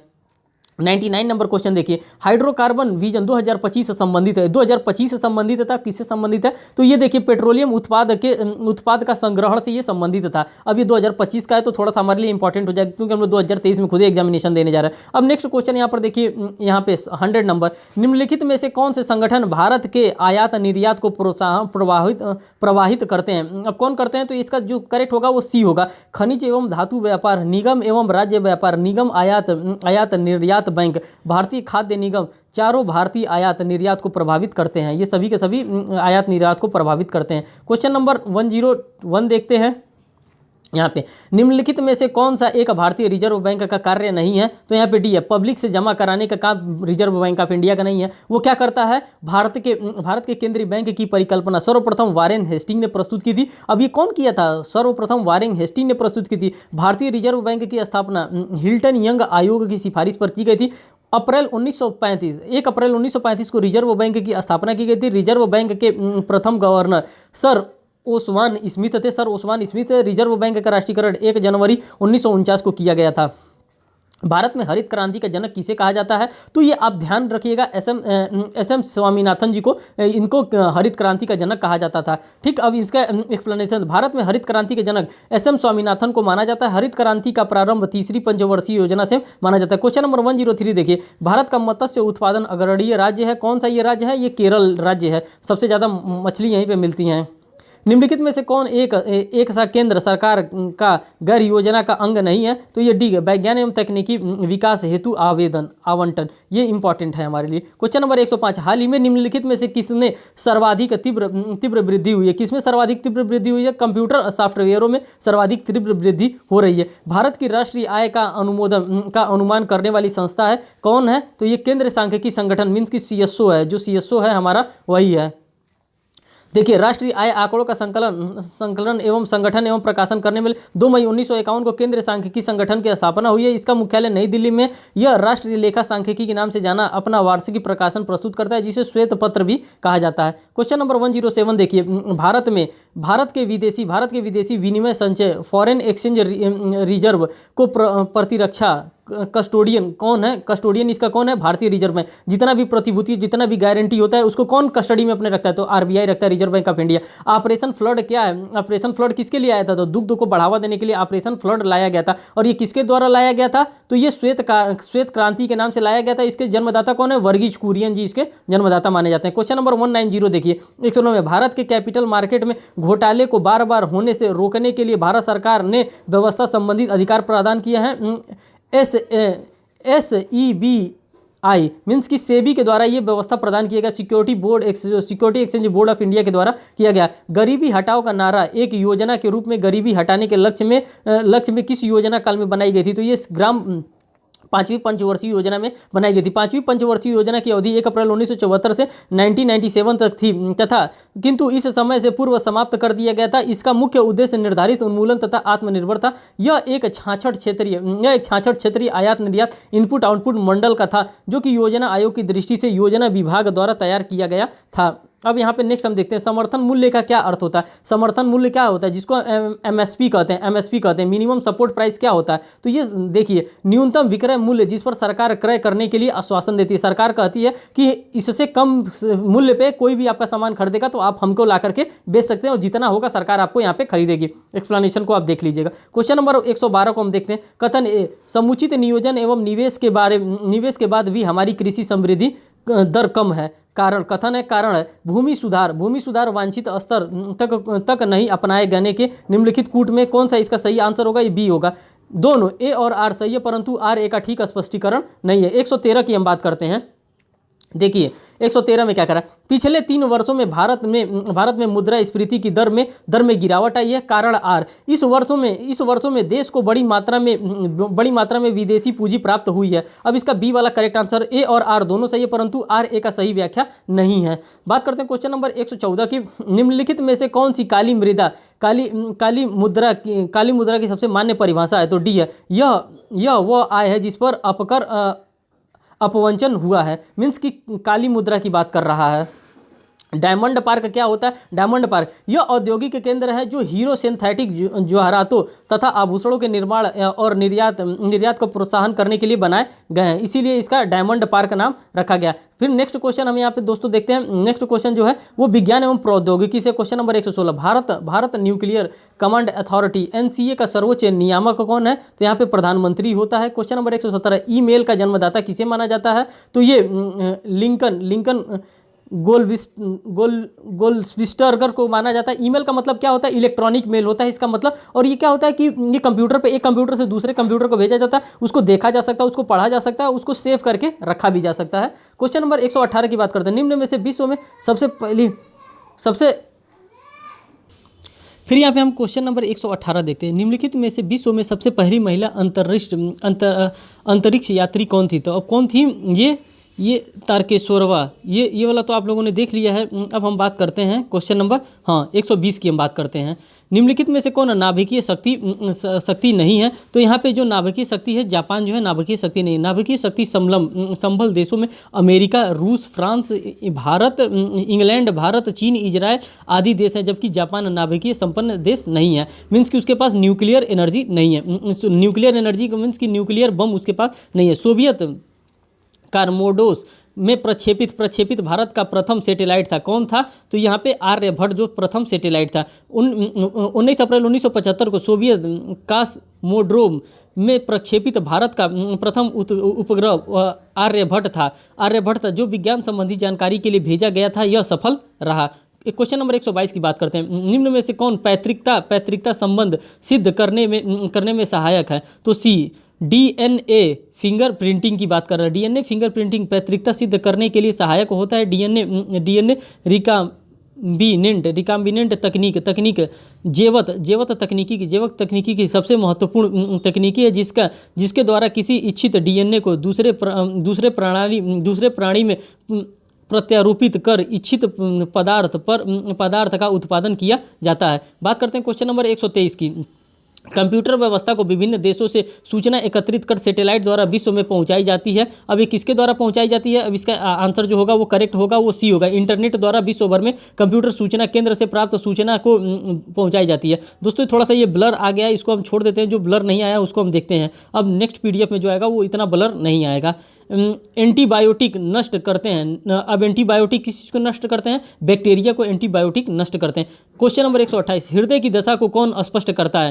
तो ये कौन करता है? ईसीजी जो होता है हृदय की दशा को स्पष्ट करता है। इलेक्ट्रॉन कार्डियोग्राफ वह उपकरण है जिसमें हृदय की गतिविधि मापी जाती है। यह उपकरण आवेगों को एक ग्राफ कागज पर व्यक्त करता है। इसे ग्राफ इलेक्ट्रोग्राफिक को कहा जाता है। यदि इसमें कोई अनियमितता होती है तो हृदय रोग होने का संभावना व्यक्त की जाती है। क्वेश्चन नंबर 129 के देखते हैं।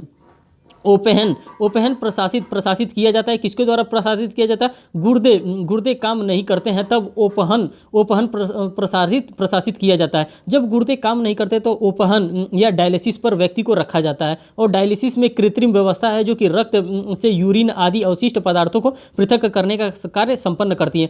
वायुमंडलीय आर्द्रता मापने के लिए एक यंत्र होता है। अब वो कौन सा यंत्र होता है? वो हाइड्रोमीटर होता है। इसी यंत्र से नापा। अब यहाँ से हम नेक्स्ट क्वेश्चन की बात कर रहे हैं। नेक्स्ट क्वेश्चन जो हमारे पास आ रहा है, थोड़ा सा ये भी ब्लर आ गया दोस्तों, इसीलिए थोड़ा सा इसको हम छोड़ रहे हैं। अगले पीडीएफ में ब्लर नहीं आपको मिलेगा। शराब में मुख्यतः रहता है। क्वेश्चन नंबर 136 देखिए, ये ब्लर नहीं है। शराब में मुख्यतः रहता है, क्या रहता है? एथिल अल्कोहल शराब में मौजूद रहता है। जेनोको प्रौद्योगिकी है। ये क्या है? प्रौद्योगिकी किस प्रकार का है? खाद्य फसलों में प्रजाति के विकसित करने की तरीकों से ये संबंधित है। बात करते हैं क्वेश्चन नंबर 138 में। निम्नलिखित में कौन कंप्यूटर आंकड़ों में गलती प्रदर्शित करता है? अब कौन बग जो होता है कंप्यूटर में आंकड़ों के गलती को प्रदर्शित कर देता है? Micro computer. यहाँ से हम नेक्स्ट क्वेश्चन देखते हैं। माइक्रो कंप्यूटर क्या नहीं कर सकता है? जो माइक्रो कंप्यूटर होता है वो क्या नहीं कर सकता है? यह करना जो उसे करने के लिए न कहा गया वो भी कर सकता है जो उसको करने के लिए न कहा गया। 1980 में IBM कंप्यूटर द्वारा PC की बिक्री के साथ ही माइक्रो कंप्यूटर उद्योग में क्रांति आ सकती है। क्रांति आ गई। माइक्रो कंप्यूटर को PC या पर्सनल कंप्यूटर भी कहते हैं। माइक्रो कंप्यूटर को जो न निर्देश किया गया है वो भी कार्य कर सकता है। देखिए दोस्तों, कंप्यूटर से भी रिलेटेड उस टाइम क्वेश्चन पूछे जाते हैं जो करंट के कंप्यूटर के क्वेश्चन है, तो आप लोग ध्यान रखिएगा। जो करंट के कंप्यूटर में जो अभी बदलाव हुआ है उसको भी आप ध्यान में रखिएगा। 140, ग्रीन हाउस प्रभाव यदि रोका गया तो अगले 100 वर्षों में उसके फलस्वरूप क्या होगा? डी, पृथ्वी से समुद्र स्तर पर तापमान दोनों में वृद्धि होगी। अगर इस प्रकार से किया जाएगा तो दोनों में तापमान की वृद्धि हो जाएगी। 141 देखिए, निम्नलिखित कथनों में से कौन सा सत्य है? अब कौन सा सत्य है?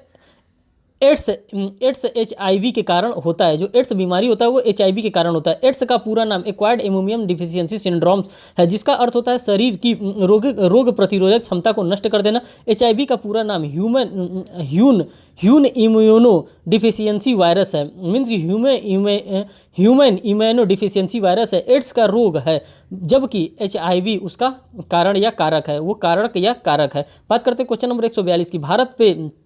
भारत का जिप्सम उत्पादन अग्रणीय राज्य कौन है? तो यहाँ पे राजस्थान जो है जिप्सम का अग्रणीय उत्पादक राज्य। जिप्सम एक तहदार खनिज पदार्थ है जिसे सेनेलाइट या हरसौठ भी कहते हैं। भारत में कुल उत्पादन का 95% भाग अकेले राजस्थान से निकाला जाता है। राजस्थान में जिप्सम का कुल अनुमान भंडारण 125 करोड़ टन लगभग है। दूसरे क्षेत्र तमिलनाडु में है। कथन एक कारण आर के बारे में। डीडीटी का प्रयोग प्रभावी जीवनाशकों हेतु भी हुए पश्चिमी देशों में रोक दिया गया था। डीडीटी में पर्याप्त समय तक वातावरण के अस्थायी रहने की प्रवृत्ति है। तो इसका जो करेक्ट आंसर होगा ए होगा। दोनों ए और आर सही है। आर ए का ठीक स्पष्टीकरण है। बात करते हैं इसके नेक्स्ट क्वेश्चन की। नेक्स्ट क्वेश्चन 144 की हम बात करते हैं। बिजली के कारीगर हाथ में रबड़ के दस्ताने पहनते हैं क्योंकि बी रबड़ विद्युत का कुचालक होता है। रबड़ विद्युत का कुचालक होता है, इसलिए विद्युत के कारीगर हमेशा रबड़ हाथ में दस्ताने पहनते हैं। टेलीविजन का आविष्कार किसने किया था? तो टेलीविजन का आविष्कार जेएल बेयर्ड ने किया था। यांत्रिकी टेलीविजन का आविष्कार जेएल बेयर्ड ने 1926 ईस्वी में, जबकि इलेक्ट्रॉनिक टेलीविजन का आविष्कार टेलर फारवर्थ ने 1927 ईस्वी में किया था। द्रवीकृत पेट्रोलियम गैस में मुख्य होता है, अब इसमें क्या होता है, जिसमें प्रोपेन होता है, एथेन, मेथेन, प्रोपेन, ब्यूटेन ये सब होता है, तो प्रोपेन यहाँ पे ज़्यादा मात्रा में होता है। क्वेश्चन नंबर 147, निम्नलिखित में से कौन सा एक अंतरिक्ष में नहीं पाया जाता है? किसको कौन अंतरिक्ष में नहीं पाया जाता है? बिल्टर स्टार जो है वो अंतरिक्ष में नहीं पाया जाता है। क्वेश्चन नंबर 148, निम्नलिखित में से कौन सा मौलिक रूप नहीं है? तो डी प्रोटॉन जो होता है, जो प्रोटॉन होता है वो मौलिक रूप में नहीं होता। इलेक्ट्रॉन एक ऋणवेशी अस्थायी मूल कण होते हैं तथा प्रोटॉन धनवेशी अस्थायी मूल कण तथा न्यूट्रॉन आवेशी रहित मूल कण होते हैं, जबकि प्रोटॉन मूल कण नहीं होते हैं। प्रोटॉन एक न्यूट्रॉन को संयुक्त रूप से न्यूक्लियन कहा जाता है। क्वेश्चन नंबर 149 की हम बात करते हैं। 149 में ऊनी वस्त्र हमें गर्म रखते हैं, कथन ए है, कारण आर है। ऊनी रेशे एक विशेष प्रकार के प्रोटीन से बने होते हैं जो ऊष्मा के कुचालक होते हैं। तो यहाँ पे जो इसका करेक्ट आंसर होगा वो सी होगा। ए सही है परंतु आर जो है वो गलत है। ऊनी वस्त्र में हमें गर्म रखते हैं क्योंकि इसमें रेशे एक प्रकार की प्रोटीन के बने होते हैं जो ऊष्मा के कुचालक होते हैं। क्वेश्चन नंबर 150 में उत्तर प्रदेश का बायो टैंक पार्क स्थित है, कहाँ पे स्थित है? तो ये लखनऊ में स्थित है। दोस्तों ये रहा 150 क्वेश्चन का सेट जो कि 2003 का प्रीवियस ईयर पेपर था। दोस्तों इसको मैंने कंप्लीट करा दिया। अब आपके सामने इसी के बाद मैं लॉ का जो 2003 का जो लॉ का पेपर हुआ वो लॉ का पेपर बहुत ही जल्दी आपके सामने लेकर के आ रहा हूँ। सुबह में हम जीएस का पेपर आपको देंगे, शाम को हम लॉ का पेपर आपको देंगे। तो इस प्रकार से आप 8 पेपर है हमारे पास, तो आठों के आठों पेपर को आप 8 दिन में तैयार कर सकते हैं। और तैयार क्या इसमें से आप समझ सकते हैं कि कहाँ से क्वेश्चन पूछा जा रहा है, कहाँ से नंबर ऑफ क्वेश्चन सबसे ज़्यादा उठाए जा रहे हैं। आप एरिया को देख लेंगे। और जो ये प्रीवियस ईयर पेपर है 2003 का, इसमें वो पेपर है जिसमें 9 माइनर एक्ट्स को नहीं ऐड किया गया। ये विदाउट माइनर एक्ट है, इसलिए आपका जीएस का थोड़ा सा पोर्शन लेंदी हो रहा है। जब माइनर एक्ट आ गया है इसमें तो 25 से 30 क्वेश्चन, 30 से 35 क्वेश्चन हमको माइनर एक्ट से भी मिलने वाले हैं। तो वो जब हम माइनर एक्ट का अलग से मैंने वीडियो कराया, आप उसको भी देख सकते हैं। बहुत बहुत धन्यवाद दोस्तों वीडियो को वॉच करने के लिए। Thank you.